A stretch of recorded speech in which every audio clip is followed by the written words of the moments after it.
So students, आज आप देखेंगे गवर्नमेंट कंपनी। ठीक है, आज हम लोग जो टॉपिक करने जा रहे हैं that is government company. Government company क्या होती है? आपने अक्सर सुना होगा कि गवर्नमेंट कंपनी है, कई लोगों के मुंह से सुना होगा आपने। ठीक है, तो गवर्नमेंट कंपनी होती क्या है? देखो, basically it is a company in which at least 51% of share capital is held by the central government. ये एक ऐसी कंपनी होती है स्टूडेंट जिसका 51% शेयर, मतलब आधे से ज्यादा हिस्सा सरकार के पास रखा होता है। ठीक है ना, ये जो देख रहे हो ना आप, 51% शेयर, आधे से ज्यादा हिस्सा सरकार के पास रहता है इसमें, आधे से ज्यादा। ठीक है, अब जैसे मान लो 5 करोड़ है, तो आप ये देखिए 2.5 करोड़ से ज्यादा सरकार के पास रहेगा हिस्सा, तभी जाके वो गवर्नमेंट कंपनी होगी। अब सवाल ये आता है कि कौन सी सरकार के पास, सेंट्रल गवर्नमेंट, स्टेट गवर्नमेंट या दोनों? तो करेक्ट आंसर है दोनों। या तो हो सकता है कि सारा पैसा सेंट्रल गवर्नमेंट के हाथ में हो, तब भी गवर्नमेंट कंपनी मानी जाएगी। हो सकता है दोनों ने थोड़े थोड़े करके रखे हो, या ये भी हो सकता है कि खाली स्टेट गवर्नमेंट ने ही ले रखा है, तब भी वो गवर्नमेंट कंपनी मानी जाएगी। जैसे मान लीजिए कोई कंपनी है और उसके पास 5,000 करोड़ की प्रॉपर्टी है या शेयर्स हैं, उसमें से 2,500 से भी ज्यादा, 51% से ज्यादा अगर शेयर यूपी गवर्नमेंट के पास है सिर्फ अकेले, तब भी वो गवर्नमेंट कंपनी मानी जाएगी, बेशक सेंट्रल गवर्नमेंट के पास नहीं। ठीक है, तो गवर्नमेंट कंपनी वो कंपनी होती है जिसका हिस्सा आधे से ज्यादा, 51% या उससे ज्यादा हिस्सा सेंट्रल गवर्नमेंट, स्टेट गवर्नमेंट या दोनों के पास मिला के होता है। Is it clear? आ गया समझ में class? Let me Yes. Okay. अब देखो यहाँ पे ये गवर्नमेंट कंपनी के कुछ एग्जांपल्स हैं आपके स्क्रीन पे जो दिख रहे हैं। जैसे हिंदुस्तान शिपयार्ड लिमिटेड, ये गवर्नमेंट कंपनी है। भारत हेवी इलेक्ट्रॉनिक्स लिमिटेड, सुना होगा आपने, BHEL। ठीक है, ये आप जो है गवर्नमेंट कंपनी है। कोल इंडिया लिमिटेड आपने नाम सुना होगा, जो भारतीय सरकार कोयला निकालती है। ठीक है, अलग अलग जगह पे जैसे कोयले का भंडार मिल जाता है ना, तो ये कोल इंडिया लिमिटेड काम करती है वहाँ। इसी तरह से आपने सेल का नाम सुना होगा, ये महाराष्ट्र में है company, steel authority of India. इस ये भी गवर्नमेंट कंपनी है। देखो, जनरली गवर्नमेंट ने सोचा 1990 में कि कुछ कंपनियां ऐसी होती हैं जो ज्यादा आपको फायदा नहीं देती हैं और बहुत ज्यादा अरबों रुपए पहले लगाने पड़ते हैं, स्टार्टिंग में बहुत पैसा लगता है। जैसे स्टील की जो कंपनी होती है ना, इसमें शुरुआत में बहुत पैसा लगता है, तब जाके आपकी कमाई शुरू होती है। तो कोई भी प्राइवेट सेक्टर वाला इंडिविजुअल इतना पैसा लगाना नहीं चाहता, क्योंकि इतना पैसा लगाने के बाद इसकी कोई गारंटी नहीं है कि वो कितना कमा पाएगा। ठीक है, हेवी इन्वेस्टमेंट चाहिए होता है। तो इसीलिए सरकार ने सोचा कि क्यों ना हम ही करें, क्योंकि प्राइवेट से तो उम्मीद थी नहीं, क्योंकि प्राइवेट ऑर्गेनाइजेशन ज्यादातर कमाने के लिए ही तो काम करती हैं। तो वो इतना बड़ा रिस्क क्यों लेंगे, मतलब इतना ज्यादा पैसा लगाना पसंद नहीं करते। तो इसीलिए गवर्नमेंट जो कंपनियां हैं वो बिल्कुल बहुत ज्यादा पैसा जहां लगाना होता है वहां पे ज्यादा आपको मिलेंगी। जैसे कोल इंडिया लिमिटेड है, स्टील अथॉरिटी है, भारत हेवी इलेक्ट्रिकल्स लिमिटेड है, हिंदुस्तान शिपयार्ड लिमिटेड है। These are government company. इनकी बस एक ही बात, आपको अगर पहचानना है कि कौन सी गवर्नमेंट कंपनी है, तो सबसे बड़ा इसमें ये होता है कि उसका जितना भी पैसा होगा उसका 51% या उससे ज्यादा गवर्नमेंट ऑफ इंडिया ने खरीद रखा होगा, या तो सेंट्रल गवर्नमेंट या स्टेट गवर्नमेंट या दोनों मिला के। यहाँ तक क्लियर हो गया बेटा सबको? Yes. अब हम बात करेंगे फीचर्स की, इसकी खूबियां क्या हैं, गवर्नमेंट कंपनी के क्या फीचर्स। देखिए, सबसे पहले इसकी खूबी है इनकॉर्पोरेशन। देखो, इनकॉर्पोरेशन का मतलब होता है रजिस्ट्रेशन करना। तो इसका जो रजिस्ट्रेशन होता है, जो गवर्नमेंट कंपनियों का रजिस्ट्रेशन होता है, that is incorporated under companies act. ये कंपनी एक्ट के अंदर होता है। जो हमारे कंपनी एक्ट है उसके अंदर बताया गया है कि गवर्नमेंट कंपनी को कैसे रजिस्टर कराना है, उसी प्रोसीजर से इनका रजिस्ट्रेशन कराया जाता है गवर्नमेंट कंपनी का। ठीक, तो it is incorporated under the companies act. उसी हिसाब से जैसे अभी कंपनीज एक्ट 2013 चल रहा है, तो 2013 एक्ट के अकॉर्डिंग ही इसका रजिस्ट्रेशन कराया जाएगा। और इसका रजिस्ट्रेशन काफी आसान होता है, क्योंकि जो डॉक्यूमेंटेशन है वो सरकार के हाथ में ही होता है, तो जल्दी जल्दी उसकी क्राइटेरिया को फुलफिल कर दिया जाए। फिर आता है दूसरा फीचर, सेपरेट लीगल एंटिटी। देखो, ये बार बार आता रहा है, कोई मुझे बताएगा क्या होता है सेपरेट लीगल एंटिटी का मतलब? ये तो आप अब तक आपको एकदम क्लियर हो गया होगा। कौन बता रहा है इसका मतलब सर, क्या होता इसका मतलब है कि जो बिजनेस है ना, वो अपने अपने नाम से कोई भी लैंड या कोई भी प्रॉपर्टी खरीद सकती है। है? बिल्कुल ठीक। देखो, जब भी किसी कंपनी के पास पावर आ जाती है या ऑर्गेनाइजेशन के पास पावर आ जाती है कि वो अपने नाम से मतलब मालिक के भरोसे नहीं बैठा रहता है, वो अपने नाम से प्रॉपर्टी खरीद सकता है, किसी के साथ कॉन्ट्रैक्ट कर सकता है, किसी के पे ऊपर केस कर सकता है। तो उसको हम बोलते हैं सेपरेट लीगल एंटिटी। फिर उसके पास सेपरेट लीगल एंटिटी आ जाती है। जैसे जितनी भी गवर्नमेंट कंपनियां है ना, जैसे मान लो गवर्नमेंट कंपनी ने किसी के साथ एग्रीमेंट किया कि हम आपको इतने रुपए का, मतलब ये एग्रीमेंट हो गया। जैसे मैं एक रियल एग्जांपल देता हूँ। जो हमारे इंडियन ऑयल कॉरपोरेशन है, इसने क्या किया बेटा, ईरान में चाबहार एक पोर्ट बन रहा है, बन चुका है, मतलब इंडिया ने बनाया है ईरान। तो वहां पे क्या हुआ, भंडार था कोयले का और पेट्रोल वगैरह का। तो उसी के पास एक साइड में समुद्र का किनारा है, जहाँ पे ना हमारी इंडियन गवर्नमेंट, जो हमारी आईओसी है, इंडियन ऑयल कॉरपोरेशन, बहुत हैवी प्रोजेक्ट कर रही थी, बहुत हैवी। उसमें क्या करना था कि समुद्र के पास तेल वेल का पता करना था कि आसपास कहीं तेल निकल रहा है क्या। कई साल काम करने के बाद इंडियन गवर्नमेंट को, मतलब आईओसी जो है, इंडियन ऑयल कॉरपोरेशन, उसको पता चल गया कि नीचे जो है क्रूड ऑयल है बहुत ज्यादा तादाद। खुश हो गए कंपनी वाले। उन्होंने ईरान की गवर्नमेंट को बताया, क्योंकि इनके साथ कॉन्ट्रैक्ट हो रखा था कि जब हम तेल ढूंढ लेंगे तो आधा इससे जो कमाई होगी, आधा आप ले लेना, आधा हम ले लेंगे, और पूरी दुनिया में सप्लाई करेंगे। अब जब ये तेल मिल गया तो ईरान की गवर्नमेंट जो है जानबूझ के आनाकानी कर रही है, उससे वो नहीं करना चाह रही। तो इंडियन ऑयल कॉरपोरेशन के पास पावर है कि वो केस कर सकती है। तो इसी तरह से जो गवर्नमेंट कंपनियां होती हैं, अगर मान लो वो कॉन्ट्रैक्ट करती हैं किसी के साथ, और किसी के साथ कॉन्ट्रैक्ट करने के बाद सामने वाली पार्टी उसको वायलेट करती है या उसको धोखा दे देती है, तो ऐसे में वो कोर्ट में जा सकती है और उसके नाम पे केस लड़ सकते हैं, उस देश के नाम पे केस लड़ सकते हैं in fact. Is it clear? Yes sir.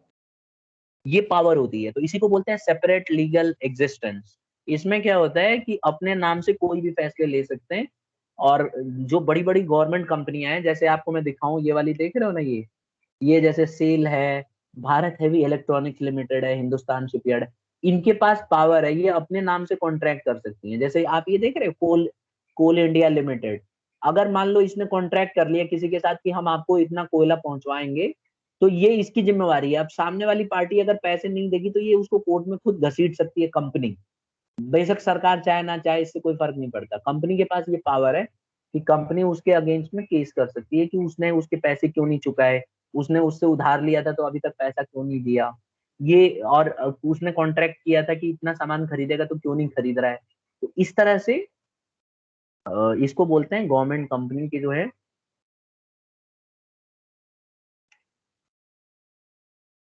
Separate legal existence आ जाता है गवर्नमेंट। ठीक है, आ गया समझ में?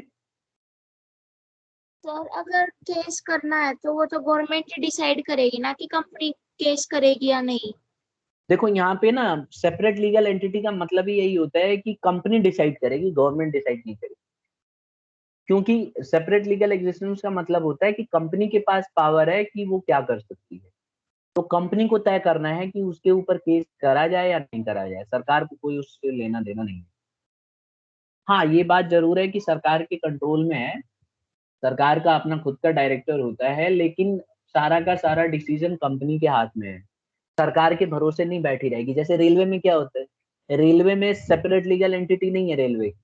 रेलवे को पैसे की जरूरत होगी या कहीं लैंड खरीदना है या कुछ ट्रैक बनाना है, तो सरकार के भरोसे बैठी रहती है कि गवर्नमेंट ऑफ इंडिया क्या डिसीजन लेती है। क्योंकि डिपार्टमेंटल अंडरटेकिंग में वो पार्लियामेंट में डिस्कस होता है, फिर वहां से जाके बजट पास होता है। लेकिन इसमें जो गवर्नमेंट कंपनियां होती हैं वो सरकार के भरोसे नहीं बैठी हैं, पार्लियामेंट में डिसीजन वगैरह कुछ नहीं होना है। इनको खुद फैसला करना पड़ेगा कि ये केस करें ना करें, जमीन खरीदें ना खरीदें, ये इनको डिसाइड करना होगा। आई होप क्लियर हो गया होगा पॉइंट। तो सर जो बोर्ड ऑफ डायरेक्टर्स होते हैं वो हम्म, गवर्नमेंट के कंट्रोल में नहीं होते, वो कंपनी के लिए अपने आप फैसले लेते हैं। बिल्कुल। बेशक वो गवर्नमेंट के द्वारा चुने गए होते हैं, लेकिन उनके पास राइट होता है कि वो अपने खुद के डिसीजंस ले सकें। तभी तो सेपरेट लीगल एग्जिस्टेंस है। ठीक है, ऑल्दो सरकार के पास शेयर्स हैं, नो डाउट, 51% और more than 51% is held with the government of India. That's why जो बोर्ड ऑफ डायरेक्टर है, majority of board of directors government of India के होंगे। लेकिन ये मत भूलिए कि सारे board of director Indian government के नहीं होंगे। और बोर्ड ऑफ डायरेक्टर भी होंगे जो प्राइवेट वाले होंगे, मतलब जो अदर देन गवर्नमेंट के शेयर्स वाले हैं, उनके रहे होंगे। तो यहाँ पे इनके पास जो कंपनीज एक्ट 2013 या उससे प्रीवियस एक्ट है, उसमें साफ साफ लिखा गया है कि ये लोग अपने मन से अपने बेसिस पे डिसीजंस ले सकते हैं, खाली गवर्नमेंट के भरोसे नहीं रहेंगे। हाँ ये बात जरूर है कि बोर्ड ऑफ डायरेक्टर क्योंकि गवर्नमेंट ने चुना हुआ है तो मोस्टली जो है फेवरेबल डिसीजन लेगा, लेकिन कंपनी के पास अपनी खुद की पावर है ये डिसीजन लेने के लिए। Is it clear now? Sir yes. हाँ सर मेजोरिटी गवर्नमेंट के बोर्ड ऑफ डायरेक्टर की भी तो हो सकती है, मतलब देखो, मेजोरिटी डायरेक्टर मेजोरिटी देखो जो यहाँ पे, गवर्नमेंट को दिया है। हाँ मैं बता रहा हूँ। देखो बोर्ड ऑफ डायरेक्टर्स जो है ना, 15 बोर्ड ऑफ डायरेक्टर्स रख सकते हो आप इस समय, ठीक है। और स्पेशल केसेस में अगर आप मान लो प्रोविजन बना के करोगे तो बाद में 20 भी हो सकते हैं, ध्यान रखना। लेकिन ये बहुत हायर लेवल का है। बस आप ये समझ लीजिए कि 15 बोर्ड ऑफ डायरेक्टर्स आपके पास हैं, तो मेजोरिटी उसमें से गवर्नमेंट ऑफ इंडिया के होंगे। अब 15 में से आधे से ज्यादा इंडियन गवर्नमेंट के होंगे, यानी कि 8, अगर मान लो 15 बोर्ड ऑफ डायरेक्टर हैं तो कम से कम 8 board of director Indian government के द्वारा अपॉइंट किए गए होंगे, बाकी के जो है अलग से हो सकते हैं, लेकिन मेजोरिटी इंडियन गवर्नमेंट की ही। मान लो 8 बोर्ड ऑफ डायरेक्टर है तो कम से कम 5 बोर्ड ऑफ डायरेक्टर जो है गवर्नमेंट ऑफ इंडिया का होगा। Is it clear now?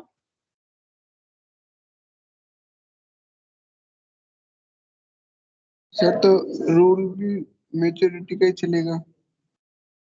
क्या चीज? सर कोई भी डिसीजन लेना होगा तो वो तो मेजोरिटी लेगी। बिल्कुल लेगी। देखो क्या होता है ना, कंपनियों के अंदर कोई डिसीजन लेना होता है तो सरकार, जो गवर्नमेंट कंपनी है वो सरकार वरकार से नहीं पूछती। गवर्नमेंट कंपनियां क्या करती हैं, इनका बोर्ड ऑफ डायरेक्टर्स की एक मीटिंग होती है, सारे बोर्ड ऑफ डायरेक्टर कंपनी के फायदे की बात करते हैं और वो लोग अपना आपस में मीटिंग में डिसाइड करते हैं कि उनकी कंपनी के लिए क्या अच्छा है और क्या बुरा है, और वो वाला फैसला वो लोग खुद लेते हैं। तो ऐसे में गवर्नमेंट का डायरेक्ट इन्वॉल्वमेंट नहीं रहता है, गवर्नमेंट जाके ये नहीं बोलेगी कि यही करो। कंपनी को जो अच्छा लगेगा, कंपनी के लिए जो फायदे में है वो डिसीजन लिया जाए। और बोर्ड ऑफ डायरेक्टर्स में आप देखोगे वहां पे, बोर्ड ऑफ डायरेक्टर्स जब बैठते हैं ना तो वहां पे शेयर होल्डर्स भी का भी इन्वॉल्वमेंट होता है। जैसे आप और मैं शेयर होल्डर बन सकते हैं, अगर आप शेयर्स खरीद लोगे तो आप भी शेयर होल्डर बन जाओगे, ठीक है। तो जितने शेयर होल्डर होते हैं उनका भी, वही लोग तो बोर्ड ऑफ डायरेक्टर को चुनते हैं, जो शेयर होल्डर्स होते हैं वही लोग बोर्ड ऑफ डायरेक्टर को चुनते हैं। अब क्योंकि गवर्नमेंट के पास 51% से ज्यादा हिस्सा है, तो बोर्ड ऑफ डायरेक्टर को सेंट्रल गवर्नमेंट भी चुनती है, क्योंकि उसके पास भी तो आधे से ज्यादा शेयर पड़े हुए हैं, ठीक है। लेकिन ये मत भूलो कि बाकी के शेयर्स प्राइवेट लोगों के हाथ में भी तो हैं, तो उनकी भी तो चलेगी कुछ ना कुछ। आ गया समझ में? Yes sir. तो इस तरह से चलती है कंपनी। कंपनी मतलब बहुत डेमोक्रेटिक तरीके से चलती है, ऐसा नहीं है कि अंधाधुन अपने फैसले लिए जाए, ठीक है। अब देखो क्या होता है, गवर्नमेंट का इन्वॉल्वमेंट तो रहता ही है कई कई बार। अब मैं एक वो आर्टिकल पढ़ रहा था, वही जो मैं आपको बता रहा था ईरान वाला। ईरान में जो इंडियन ऑयल कॉर्पोरेशन है उसने इतना मेहनत करके और ऑयल का पता लगाया, अभी 1.5-2 साल हो रहे हैं। तो जैसे ही पता लगाया तो उसने इंडियन गवर्नमेंट को बताया कि देखो हमें पता चल गया है। और ईरान जो है उसने सीधा सीधा, ईरान ने डायरेक्ट तो मना कर नहीं सकता, तो ईरान ने इनडायरेक्टली बोला, क्योंकि उसके ऊपर अमेरिका ने सैंक्शन लगाया हुआ है इस समय।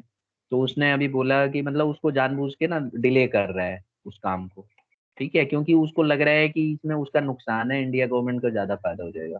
तो इसीलिए, क्योंकि चाइना उसको कंट्रोल कर रहा है ना बहुत ज्यादा, तो इसीलिए वो क्या कर रहा है, उस काम को डिले कर रहा है। अब इंडियन गवर्नमेंट को समझ में आ गया है कि ये प्रोजेक्ट वो देगा नहीं। अब इतनी मेहनत से इंडियन गवर्नमेंट ने उसको निकाला, पता किया यहाँ पे क्रूड ऑयल है, क्योंकि हमारे जो इंडियन ऑयल कॉर्पोरेशन है बहुत ही ज्यादा हेवी, इसके पास मशीन है, इक्विपमेंट्स है, जिससे इनको पता चल जाता है समुद्र में कि कहाँ पे क्रूड ऑयल मिलेगा नीचे जमीन। अब वो लोग देने को तैयार नहीं है तो हमारे पूरे पैसे डूब गए। तो अब कंपनी को डिसाइड करना होगा कि कंपनी उसके खिलाफ केस करेगी कि नहीं करेगी। कंपनी चाहे तो ट्रिब्यूनल में जा सकती है, लेकिन इंडियन गवर्नमेंट शायद उसको एक तरह से कंट्रोल कर रही है कि नहीं अभी मत जा, इससे हमारे देश के रिलेशन खराब हो जाएंगे। तो गवर्नमेंट का कंट्रोल होता है, लेकिन पूरी तरह से कंट्रोल नहीं होता। कंपनी चाहे तो ट्रिब्यूनल में जा सकती है, और एक इंटरनेशनल कोर्ट होता है जिसको कंपनियों के लिए भी होता है, ट्रिब्यूनल। वहां जाके बोलेगी कि ऐसा ऐसा हमारे बीच में कॉन्ट्रैक्ट हुआ था, और अब जब हमने ये ढूंढ लिया, हमने 2,000 करोड़ 2,500 करोड़ से भी ज्यादा खर्च कर दिए हैं, और ये लोग जो है लास्ट में मना कर रहे हैं, तो अब हमारा पैसा इनसे दिलवाया जाए ना, हमारा जो नुकसान हुआ, वेस्टेज हुआ है, और हमारा टाइम खर्च हुआ है, और जो भी है इनसे कंपनसेशन। तो इस तरह से वो ट्रिब्यूनल में जा सकते। Is it clear now?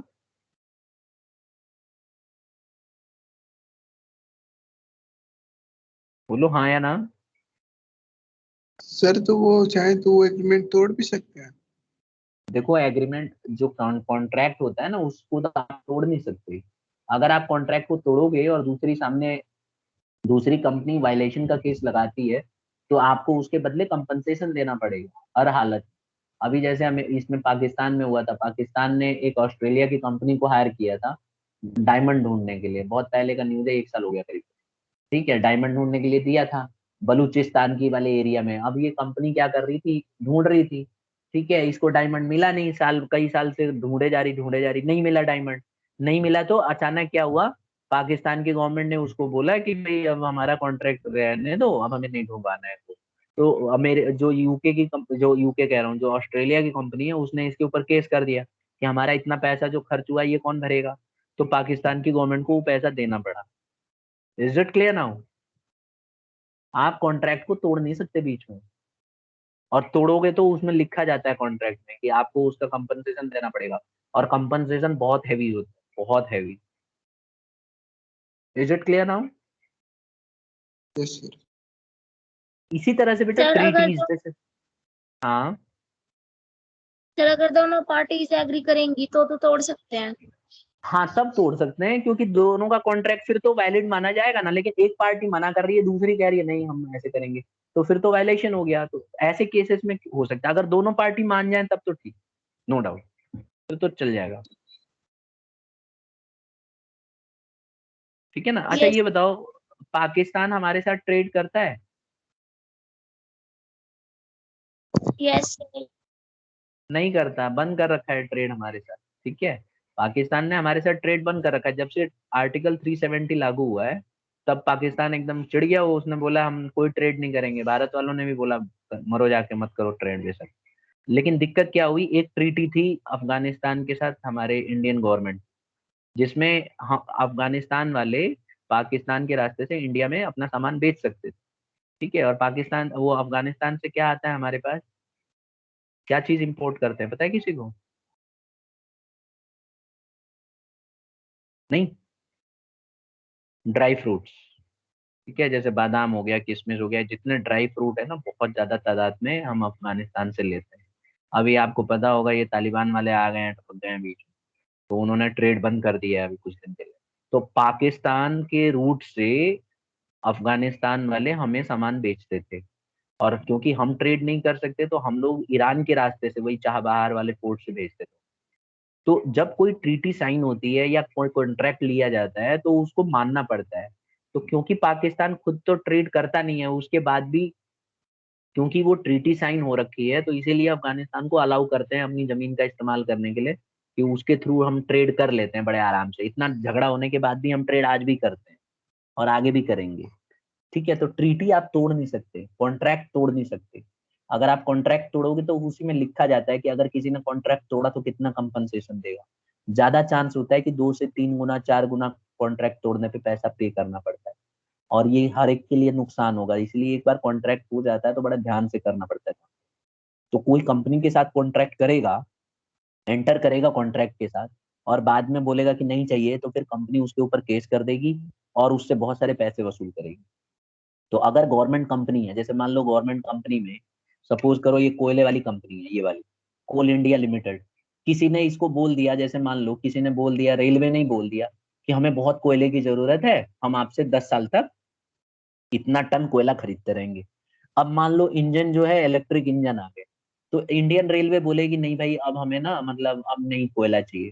तो ये कोल इंडिया लिमिटेड उससे बोलेगी भाई तूने तो हमारे साथ कॉन्ट्रैक्ट किया था 10 साल का, अभी 4 साल के बाद तुम कह रहे हो कि हमें नहीं चाहिए, आपको खरीदना पड़ेगा, नहीं तो हम आपके ऊपर केस करेंगे। तो बेशक ये गवर्नमेंट कंपनी है लेकिन गवर्नमेंट के ऊपर ही केस कर सकती है। यानी समझ रहे हो ना आप, रेलवे तो गवर्नमेंट कंपनी, गवर्नमेंट के कंट्रोल में है, मिनिस्टर के कंट्रोल। ये उसके ऊपर केस कर सकती है कि आपको कोल खरीदना ही पड़ेगा क्योंकि आपने हमारे साथ कॉन्ट्रैक्ट किया था, खरीदो, और नहीं खरीदोगे तो कंपनसेशन।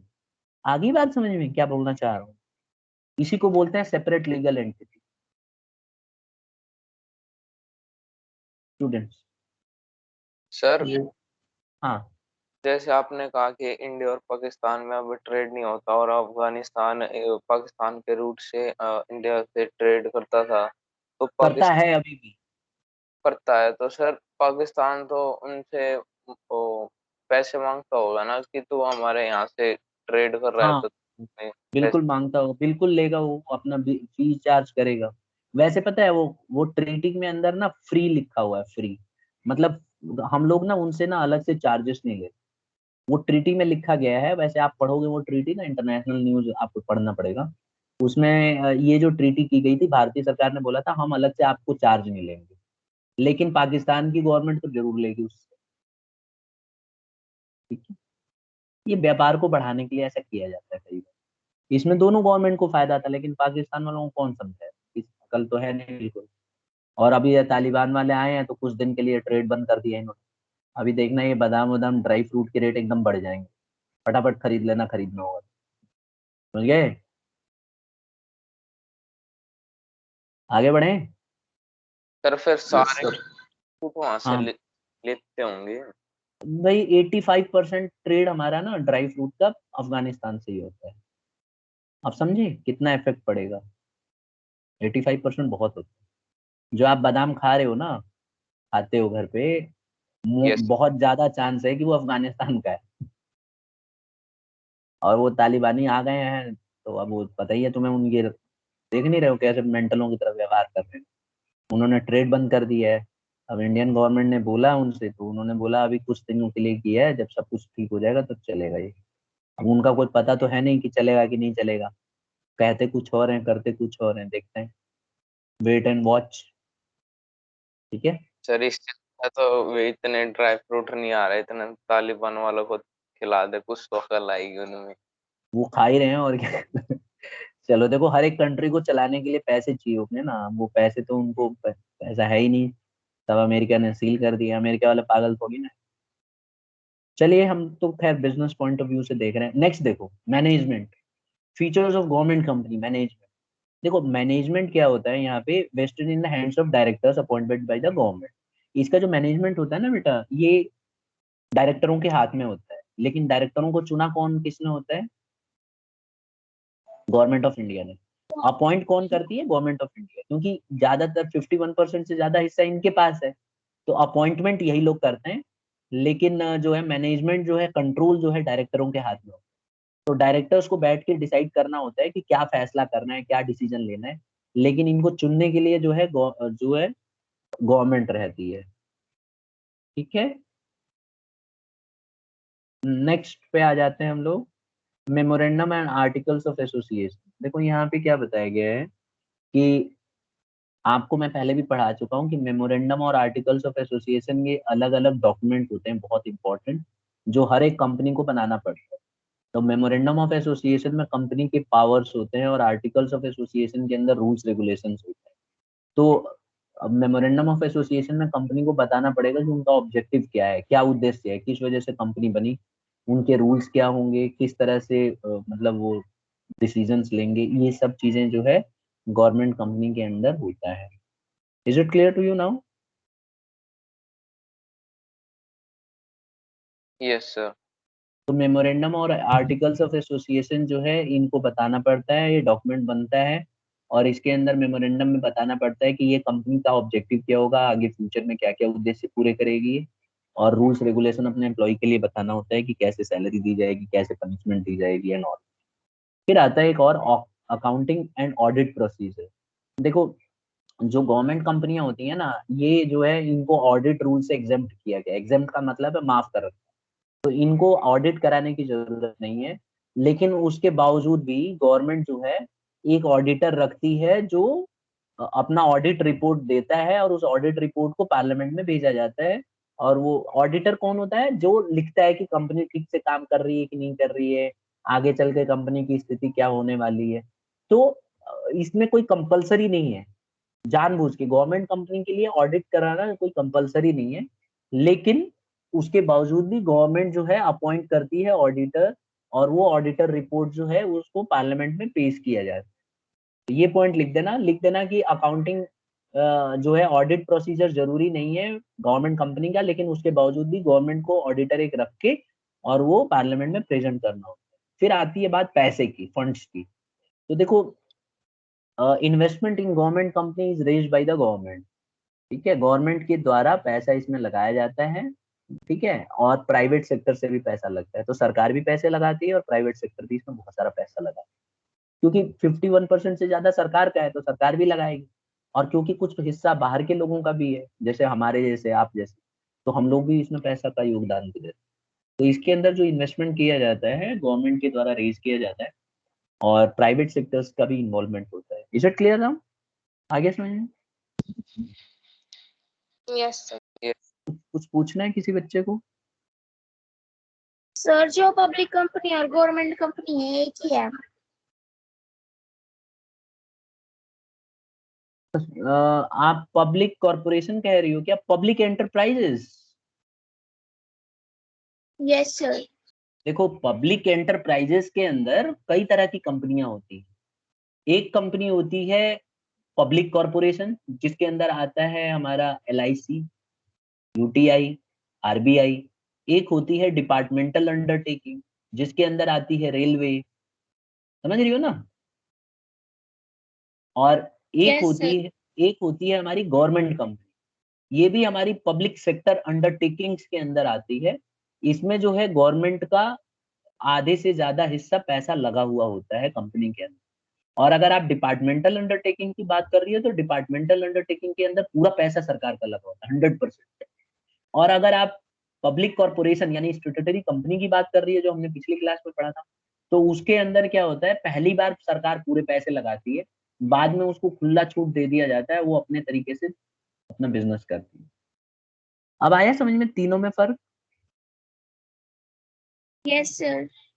तो तीनों बेटा हमारी जो है, तीनों जो है पब्लिक सेक्टर एंटरप्राइजेस हैं, जिसमें सरकार का रोल है, लेकिन तरीके अलग अलग है सरकार। अब गवर्नमेंट कंपनी के अंदर सरकार का 51% हिस्सा रहता है या उससे ज्यादा। फिर सरकार के डायरेक्टर होते हैं अपने खुद के। सरकार, लेकिन कंपनी के पास अपने राइट हैं, वो अपने हिसाब से जमीन खरीद सकती है, बेच सकती है। जबकि रेलवे में ऐसा नहीं था, रेलवे में सरकार को डिसीजन लेना होता है। पब्लिक कॉर्पोरेशन में 51% शेयर की कोई जरूरत नहीं है, पहली बार कंपनी लगाती है, उसके बाद खुली छूट दे देती है उसको। तो इतना फर्क होता है, ठीक है।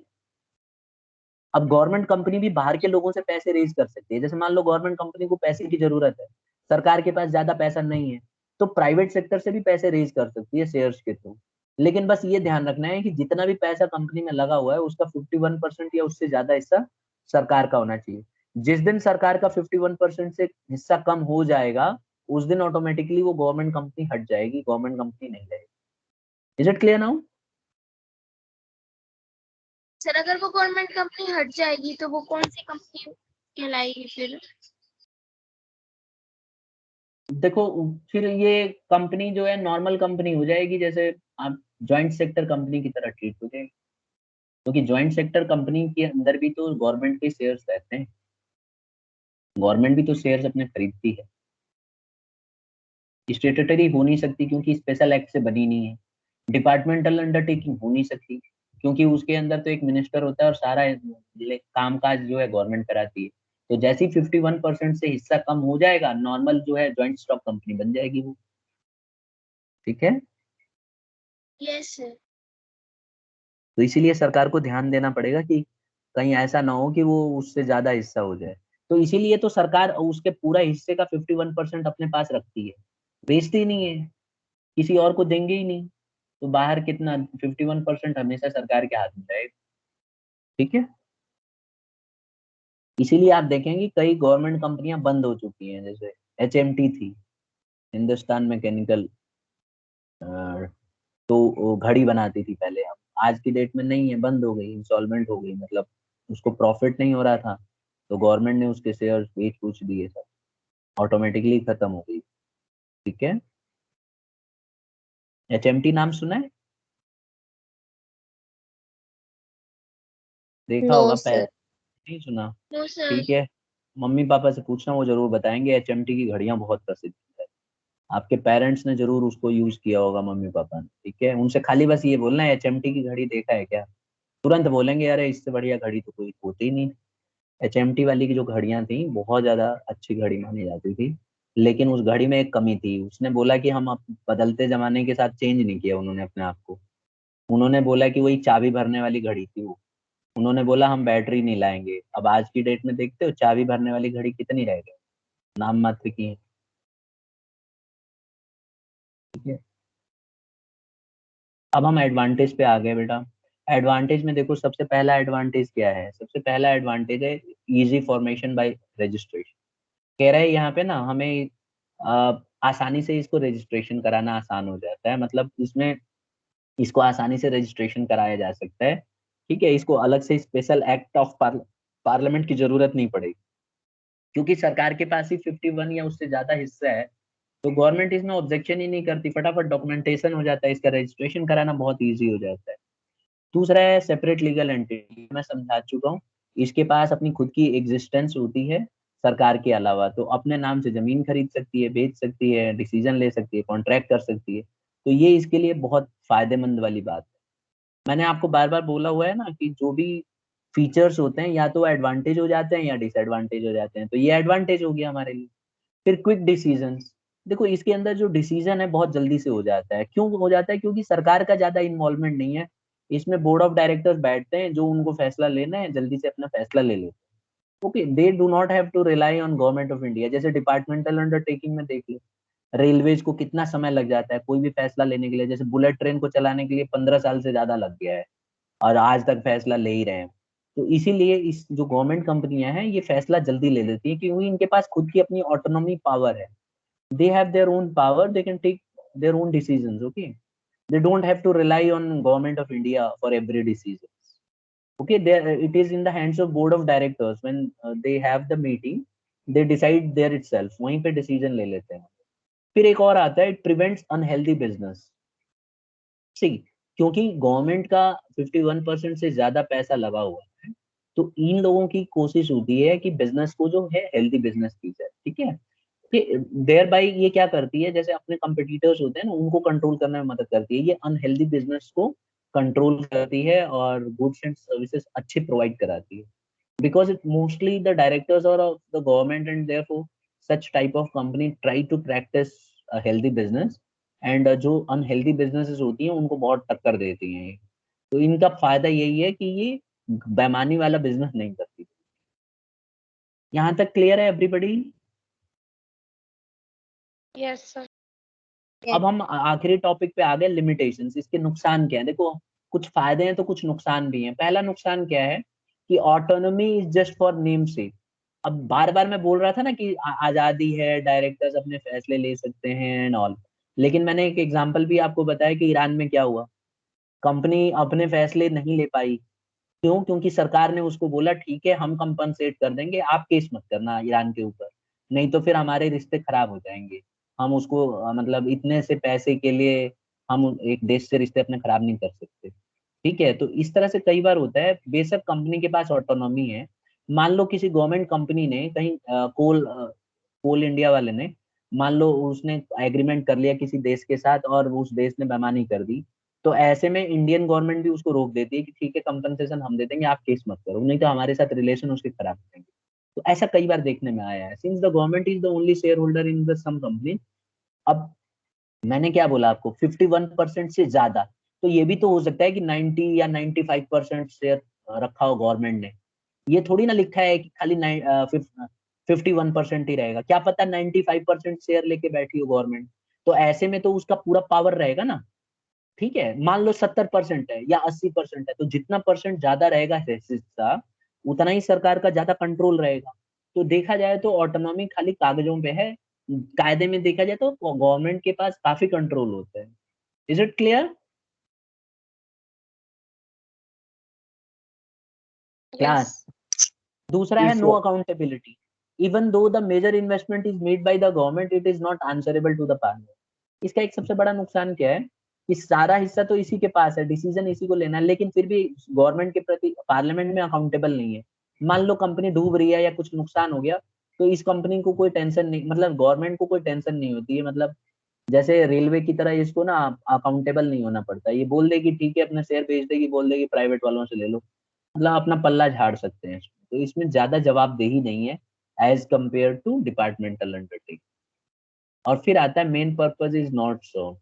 देखो, क्योंकि आप मेजर शेयर होल्डर हो, गवर्नमेंट कंट्रोल करती है सारे के सारे कंपनी के अफेयर्स को, तो मेन पर्पस क्या होता है, दूसरे कंपनियों की तरह इस कंपनी को आजादी देना।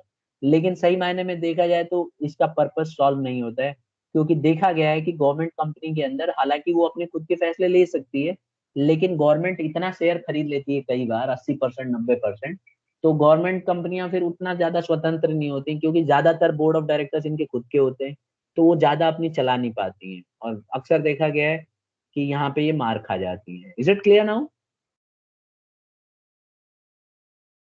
Yes sir. ठीक है। अब देखो आज की डेट में ना पब्लिक सेक्टर का रोल बदलता जा रहा है। ठीक है, public sector plays an important role in Indian economic development. The most important objective of public sector is economic growth with social justice and providing service to the society. आजकल आप देखेंगे ना, जो पब्लिक सेक्टर है, public sector का मतलब होता है जिसके अंदर गवर्नमेंट का भी रोल होता है। ठीक है, तो इसमें आप देखो बहुत ज्यादा इंपॉर्टेंट रोल प्ले करती है गवर्नमेंट, और इसका ऑब्जेक्टिव होता है कि लोगों को सर्विसेज प्रोवाइड किया जाए, आसपास ग्रोथ हो, सोशल जस्टिस हो, ज्यादा से ज्यादा लोगों को जॉब दिया जाए। ये हमारे पब्लिक सेक्टर इस पे ज्यादा फोकस करते हैं, जबकि प्राइवेट सेक्टर ऐसा नहीं करते। प्राइवेट सेक्टर को ये रहता है किसी भी तरह से ज्यादा कमा लो, लेकिन पब्लिक सेक्टर की सोच थोड़ी अलग होती है। पब्लिक सेक्टर सोचती है कि लोगों का भी भला हो, इसलिए आप देखना जितने भी पब्लिक सेक्टर एंटरप्राइजेस हैं, ये ज्यादातर सर्विस मोटिव पे काम करती हैं, लोगों को सर्विसेज वगैरह प्रोवाइड करती हैं। इनकी क्या इंपॉर्टेंस है, ये डेवलपमेंट ऑफ इंफ्रास्ट्रक्चर। इनकी कोशिश ये होती है कि ट्रांसपोर्टेशन सिस्टम को सुधारा जाए, कम्युनिकेशन सिस्टम को सुधारा जाए, और ज्यादा से ज्यादा लोगों को सुविधाएं उपलब्ध कराई जाए। ठीक है, government has set up various public sector undertakings इसको बनाने के लिए, करने के लिए। जैसे रेलवे जो है आप देख लो, सरकार चलाती है। ठीक है, एयरवेज में भी देखो गवर्नमेंट ने स्पेशल एक्ट के थ्रू लिया, नहीं तो जहाज वाले अपना किराया बहुत जबरदस्त बढ़ा देते। अब जानबूझ के कंट्रोल करने के लिए ऐसा किया हुआ है। ऐसे ही कम्युनिकेशन में भी देखो, एमटीएनएल है दिल्ली में, आप एमटीएनएल कितने बच्चे यूज करते हैं? इसमें कॉलिंग इनकमिंग फ्री है, आपको चार्ज नहीं कराना पड़ता, इनकमिंग आज भी फ्री है। तो बाकी प्राइवेट वालों ने देखो इनकमिंग फ्री नहीं कर रखा है, लेकिन इसने इनकमिंग फ्री कर रखा है। अगर आप एक बार आप रिचार्ज नहीं भी कराओगे तो इनकमिंग फ्री है। तो इससे क्या होता है कि कंपटीशन मिलता है और भलाई के लिए काम किया जाता है सोसाइटी। अच्छा, इससे रीजनल बैलेंस बना रहता है। जो पब्लिक सेक्टर एंटरप्राइजेज हैं, ये क्या करती हैं, बैलेंस बना के रखने में मदद करती है। ठीक है, इकोनॉमीज ऑफ स्केल, गवर्नमेंट जो है लार्ज स्केल पे इंडस्ट्री बनाती है, और ज्यादा इसमें जो है इकोनॉमी ऑफ स्केल होता है। ठीक है स्टूडेंट्स, एक और पॉइंट है, ये देख लो, check over concentration of economic power. इसमें रिच और पुअर के बीच में बैलेंस बनाने की कोशिश की जाती है। जितने भी पब्लिक सेक्टर हैं, इनकी कोशिश यही होती है कि बैलेंस बना के रखें इकोनॉमी में, कोई ज्यादा अमीर ना हो जाए और कोई बहुत ज्यादा गरीब पिछड़ ना जाए। यही है। और इम्पोर्ट सब्स्टिट्यूशन होता है। गवर्नमेंट जो है पब्लिक सेक्टर यूनिट्स को जो है इसलिए बनाती है कि इसमें जो है इम्पोर्ट भी हो सके। जैसे आप देखते हो ना, एयर इंडिया है देखो, गवर्नमेंट के द्वारा चलाई जाती है, तो इस तरह से आप बैलेंस बना के रख सकते हो। ओवरऑल पब्लिक सेक्टर एंटरप्राइजेस जो हैं, ये बैलेंस बनाने में मदद करती हैं और काफी हेल्प करती हैं हमारे इकोनॉमी को रिवाइव करने में। Is it clear students? Yes sir. तो क्या क्या इंपॉर्टेंस है हमारे पब्लिक सेक्टर के? पहला इंपॉर्टेंस है कि हमारे इंफ्रास्ट्रक्चर को सुधारने में बहुत मदद करती है पब्लिक सेक्टर। इससे हमारा इंफ्रास्ट्रक्चर बढ़ता है, अच्छे अच्छे रोड्स आते हैं, ट्रांसपोर्टेशन सिस्टम अच्छा हो जाता है, कम्युनिकेशन सिस्टम। फिर ये हमारे रीजनल बैलेंस बनाते हैं, मतलब वो एरिया जो ज्यादा पिछड़ गए हैं वहां पे ये लोग ज्यादा काम करते हैं। इनकी कोशिश यही रहती है कि पिछड़े वाले एरिया में भी, देखते हो ट्रेन जो है, कई एरिया ऐसी हैं जहाँ पे कोई नहीं चढ़ता। आप देखो पिछड़े वाले एरिया में चले जाओ गाँव की तरफ, तो वहां पे आप देखेंगे बहुत कम लोग ट्रेन में चढ़ते हैं, लेकिन फिर भी ट्रेन वहां पे आती जाती है, रूट बनाया गया है लोगों को यात्रा करने के लिए, सस्ते में उनको ट्रांसपोर्टेशन दिया जाता है, जिससे कि रीजनल बैलेंस बना रहे, कोई एरिया पिछड़े ना। और इकोनॉमीज ऑफ स्केल में ना, गवर्नमेंट जो है लार्ज स्केल पे इंडस्ट्री बनाती है, जिससे कि वो बहुत ज्यादा सामान बेच सके और यूज कर सके, और एक ही जगह पावर नहीं रहने देती है, मतलब सारा पैसा रिच पर्सन के पास नहीं जाने देती है, पुअर का भी ध्यान रखती है। ये सारा चीज ये करती है। ठीक है, यही इसके एडवांटेज, इंपॉर्टेंस है या एडवांटेज इसके। तो आज इतना ही करते हैं स्टूडेंट्स, मैं इसकी पीडीएफ आपको भेज दूंगा।